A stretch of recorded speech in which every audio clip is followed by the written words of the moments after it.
Dahil dito, sa kanyang Facebook account, mariing tinutulan nito ni Ambassador Teddy Boy Locsin Jr. na aniya ay maling-mali ang ganitong naratibo. Si Rodrigo Duterte ay hindi inaresto ng ICC. Siya ay dinukot ng mga Pilipino sa Pilipinas at isinuko sa mga dayuhan. Kung siya ay may kasalanan, ipinahahayag natin na ang ating bansa at gobyerno ay walang kakayahang siya ay pananagutin. Dagdag pa ni Locsin, sa ganitong gawa tinalikuran mismo ng bansa ang diwa ng soberanya, ang kakayahang magpatupad ng sariling hustisya. Sa paggawa nito, tinalikuran natin ang unang katangian ng soberanong kalayaan, ang pagkakaroon ng epektibong sistema ng hustisya. Binanatan din ni Locsin ang paniniwala ng ilan na kailangan ng mga dayuhan, lalo na't mga taga-kanluran, ang humusga sa mga Pilipino. Ang ideya na ang mga dayuhan, lalo na ang mga taga-kanluran, ay maaring humusga sa atin ay lubhang kasuklam-suklam. Ito ay pagtataksil.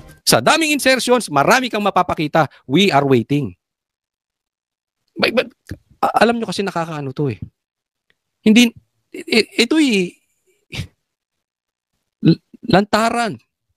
Kung susundan natin yung sinabi ni Amy at sinabi ni Saldico, this is family syndicate. Hanggang apo, adik. Hanggang apo. Bigay ka ebidensya. Bigay ka ebidensya, Charis. Next po. Ito, pag-usapan natin ito. Itong pinost ni Bobby Tiglao sa kanyang Facebook. Anong sabi niya? The nation once rejected the farce that Marcos Sr. won the February 7, 1986. Naalala ko to eh. Nagkaroon ng snap election. Nanalo si Marcos Sr. over Cory Aquino. Tuloy natin. Even if the Commission on Elections declared him the victor, panalo, kahit panalo, yung magnanakaw, yung si Sr., 15 years later, the country again reached a hard judgment.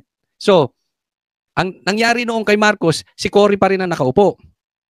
Eto naman, 15 years later, nangyari rin kay President Estrada. Was so corrupt, he couldn't remain in power. Parang naman, ito, erap na erap. 3 taon lang to eh. Even with the majority of the impeachment court on his side. Yung impeachment court, kakampi niya. Wala ding nangyari. Okay? Eto ngayon. In these 2 cases, the nation set aside the rule of law. Baka ito yung sinasabing bendalo. Yung gusto nilang gawing bendalo sa kanilang mangyayaring bendalo. And got the muscle behind that rule of law, the military. Kaya yan po yung sinasabi natin na di umano, nagbigay ng go signal si BP Sara sa mga militar to intervene and oust the 2 presidents. Naging malaking kasangkapan ang military nung panahon ni Marcos Sr. at panahon ni Estrada. Naalala nyo, binitbit sila eh. Diba? Pinalabas nila sa Malacanang, kasama pa nga to sila Jinggoy. Ang sabi, I'm convinced, sabi ni Tiglao, ayan si Tiglao po, this will happen again. Ako, kung opinion nyo tatanungin ko, naniniwala ako, tama ang sinasabi ni Tiglao. This will happen again. Alam nyo, wala nang choice ang militar eh. Okay, hindi po tayo nag-ano. Tayo sa batas lang ha. Hindi ko po sinasabihan na mag-aklas ang militar. Hindi po ito sedition. Pero nangyari na po ito nung panahon ng tatay niya, nangyari na ito ni Erap. Dahil may dahilan eh. Ito po ibabasahin ko sa inyo. Ito basahin ko. In case of serious illness of the president, pagka may sakit ang presidente, ang drug addict is a serious illness. It's more than cancer. Kasi affected ang desisyon ng presidente rito. In case of serious illness of the president, the public shall be informed of the state of his health.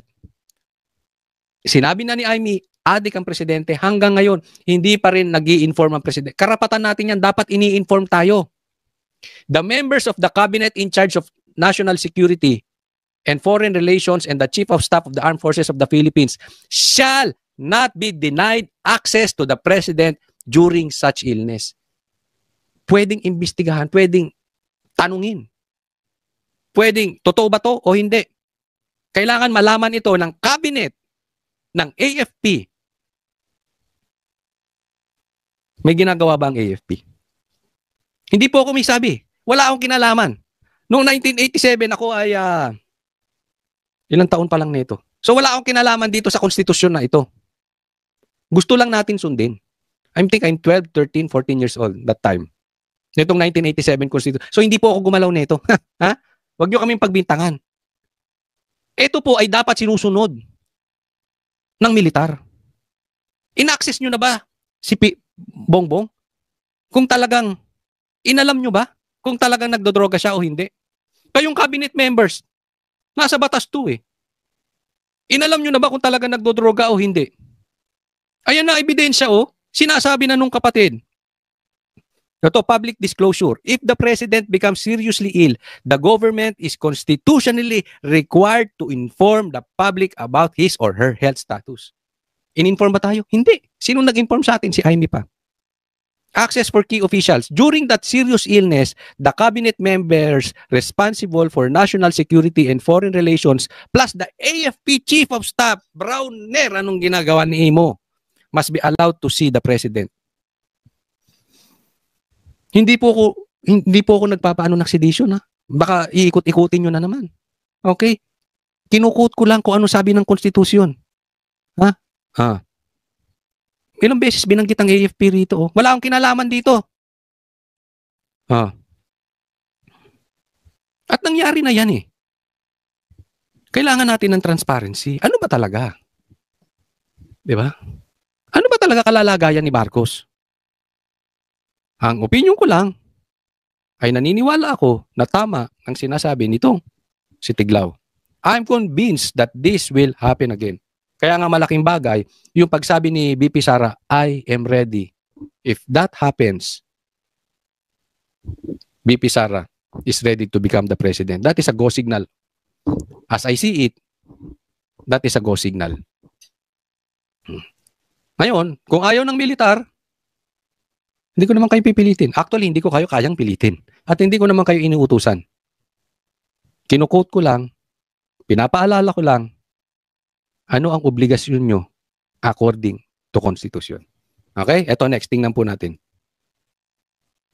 So, sa mga nangyayaring ganyan, ano ang masasabi ni BP Sara? Ha? Ano dapat ang role ng AFP? Oh, dapat ba ay matanggal? Or dapat bang mag-resign si Marcos? O ito, pag-usapan natin. So ang binanggit ko noon, si Martin Romualdez at si Zaldico, dahil alam ko, based on my personal knowledge, na sila ang may control ng budget. Hindi makakagalaw ang chairman ng Appropriations Committee kung hindi siya inutusan ng Speaker of the House of Representatives. So yun yung part nilang dalawa, di ba? Remember, ang sinasabi dito ni BP Sara, ang may hawak ng pera ng buong Pilipinas ay yung dalawa. Si Saldi at saka si Tambi. Okay. Pero, ba't connected si Bongbong Marcos? Eto Yung lahat ng pagtago ng mga insertion man tawag nila, no? Pag-insert. Depende, BP Sara, BP Inday. Pag majority, ang tawag nila doon, hindi insertions, amendments. Kung tatanungin mo si Risa Ontiveros, amendments, kasi ano yun eh, tawag pa nga nila dyan, holy insertions. O holy amendments, okay? Pero pag minority, insertions daw, okay? Mga lahat ng pera para kukunin nila. At yun, nagagawa nila yun, kung hindi man sa GAB, doon sa BICAM. Kasi dadaan pa niyan ng Senado eh, may negosasyon pa doon sa Senado. So ang final document niyan ay nandoon sa GAB. Tapos hindi ko na kailangan sabihin na kasali yung Pangulo dyan. Kasi kitang-kita naman natin, kanino bang pirma? Sasabihin na naman niya, hindi niya pirma yung nandoon sa GAA. Hindi, ako yan. Hindi si Ferdinand. Ang punto dito ni BP Sara, hindi niya na kailangan banggitin na may control ng pera ay kasama si Bongbong Marcos. Kasi given na yon. It's very obvious kasi sino bang pipirma? Kaya nga walang lusot dito si Bongbong Marcos. 3 taon siyang pumipirma nung ginagawa ni Saldico. Eh kung gago pala yun, saan din niya pinipirmahan? At saka yung sinasabi na napakadaming ebidensya. Ang daling patunayan. Ulitin ko, parang drug addict. Ang daling patunayan na hindi ka addict, pero ang dali ding patunayang addict ka. Ganun lang kasimple. Kasi ngayon ang daming ebidensya eh. Marcos Jr. ang pumirma dyan. Ang ebidensya ng kanyang participation is yung pirma niya sa GAA. Wala nang ibang kailangan na evidence ng participation ng President dyan dahil siya yung nag-submit ng NEP. Siya nagsasubmit ng NEP. At hindi niya pwedeng i-deny pirma niya kasi siya laman ang bottom line niyan, ang huling pipirma niyan siya. Wala siyang lusot. Nakita niya kung anong ginawa ng Congress doon sa NEP. Sa budget niya yun ha, budget yun ng administration kasi siya yung nag-submit noon. Nakita niya kung ano yung ginawa ng Congress doon. Pero pinirmahan pa rin niya. So, yeah. Doon pa lang eh. Diba? At saka hindi lang niya pinirmahan yan. 3 taon niyang ginagawa yan. Wala talaga lusot si Bongbong Marcos dito. His signature on the General Appropriations Act is the best evidence against him. Accountable siya because he allowed the insertions. So that is a culpable violation of the Constitution. Refusal to take a drug test, that is betrayal of public trust. Yan yung sinasabi. Nililinaw na ni BP Sara yung mga problema nito si Bongbong Marcos. Lahat yan impeachable offense. Tingnan mo yung mga loko-loko, yung mga bobo dyan sa Congress. Ang pinansin, ito 150 million at pina-impeach si BP Sara. Pero kung tutusin, ang daming impeachable offense ni Bongbong Marcos. Ngayon tahimik sila. Asan na yung Quadcom? Tahimik kayo. Asan na yung Tricom? Ngayon kayo, hinahamon namin kayo, ngayon kayo magsalita. Si Ridon, ano, iimbestigahan mo? Yung Dolomite? Magsalita ka ngayon. Alam nyo kung ba tahimik itong mga, hindi ko man nilalahat, pero itong mga animal na congressman na to, matahimik? Marami dyan na kinabang. Hindi lang kasing laki nung pakinabang ni Saldi, ni Tambi, at ni Bongbong Marcos, at ni Sandro. Pero nakinabang. Kaya baka pag pumitik sila, baka pag nagsalita sila, i-mention sila ni Saldi ko. At merong ebidensya. Gigets nyo? Kaya ano nangyayari? Nakatago sa lunggaya mga animal. Di ba? Dati tatapang yan. Ngayon, asang kayo? Nakinabang din kayo, no? Kumita rin kayo. The insertions. So that is a culpable violation of the Constitution. Refusal to take a drug test, that is betrayal of public trust. Ayan, yung drug test lang. Yan yung sinasabi natin kanina sa militar. Na pwedeng obligahin ng militar na alamin. Actually, dapat inaalam ng militar kung adik o hindi ang presidente. Kasi saad sa batas yun. Hindi ko sinasabing mag-take over sila. Alamin lang nila. Ayun yung responsibilidad nila. Pero kung adik, anong gagawin nyo? Nga? Nagtatanong lang. Hindi ko po kayo inuutusan. Kung gusto nyo, wala tayong gawin. Magpares tayo lahat eh. Diba? Wala naman kami magagawa eh. Diba? Sinasabi lang namin na yun sa batas. Ano ba nasa batas? Gawin nyo trabaho nyo. Diba? Ganun lang yun eh. Allowing the ICC to enter the Republic of the Philippines is culpable violation of the Constitution. Ayan ha. Ito. Isa pa ito. Kung ako, sundalo, lalong lalo na, nasa Air Force ako, papasukin ako ng isang tore, that is an insult to me. Punto yung sinabi ni BP Sara eh. Hahayaan nyo na papasukin ng ICC dito? Mali yan. Yung ginawa ni Torre, that is an insult to AFP. In your territory, gumawa ng krimen ang isang pulis. In your territory. That is an insult. Yan yung pinupunto. Kaya nga, ang dami na niyan eh. That is against our national sovereignty. Ang dami ng Hindi ko sinisisi yung mga militar na mabababa, yung ano, kasi wala naman sila magagawa eh. Utos yan sa ibabaw. Even yung mga pulis eh. Kita nyo yung pulis na humuli kay PRRD. Nag-iiyakan. Trabaho nila eh. Wala sila magawa eh. May topak yung amo nila eh. impeachable offenses ni Ferdinand Marcos Jr. Of course not. Oh, yan yung lahat ng mga impeachable offenses na dapat na talagang ini-impeach ng Congress pero hindi nila gagawin eh. Bakit? Walang ganun eh. 'Di ba? Tingnan niyo, sasabihin dito ni BP Sara kasi yung mga pumirma at according to Chanko, yung mga pumirma kumita. Hindi naman pipirma yan ng walang ganun eh. Why will we waste our time in filing a impeachment complaint na alam naman nating hindi papansinin ng House of Representatives, di ba? Pero may mga grupo kumakausap sa'yo, na sila yung magkikita sa House file ng impeachment. Wala nga kumakausap sa akin na gusto nila na mag-file ng impeachment or naghihingi sila ng tulong ko para mag-file ng impeachment. Walang ganun.